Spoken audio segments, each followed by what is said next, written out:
அனைவருக்கும் வணக்கம். 27 நட்சத்திரங்களை பற்றி சொல்லி வருகிறோம். அந்த வரிசையில் 26வது நட்சத்திரம் உத்திரட்டாதி ஆகும். இந்த நட்சத்திர அதிபதி சனீஸ்வர பகவான் ஆவார். ராசி அதிபதி குரு பகவான் ஆவார்.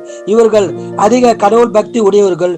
குறிப்பாக பெருமாள், சிவன், விநாயகர், முருகர் வழிபாடு செய்வார்கள். படிப்பில் நன்றாக படிக்கக்கூடியவர்கள். புத்திசாலி. பெரும்பாலானவர்கள் கவர்மெண்ட் ஜாப்பில் இருப்பார்கள். ஒரு சிலர் என்ஜினியர், குவாலிட்டி கண்ட்ரோல் ஆபீசராக இருப்பார்கள். இவர்களுக்கு பெரும்பாலும் 2 பெண் குழந்தைகள் இருக்கும். ஒரு சிலருக்கு ஒரு ஆண் ஒரு பெண் குழந்தை இருக்க வாய்ப்புள்ளது. மனைவியை கண்ட்ரோலாக வைத்துக் கொள்வார்கள்.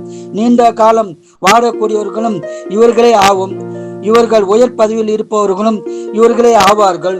பொதுமக்களிடம் நல்ல மதிப்பும் மரியாதையும் உடையவர்கள்.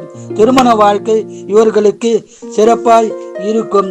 ஒரு சிலருக்கு லேட்டாக திருமணம் நடக்கும். மூட்டுவலி பிரச்சனையில் அவதிப்படுபவர்களும் இவர்களே ஆவார்கள். வாழ்க வளமுடன், நீங்கள் நலமுடன்.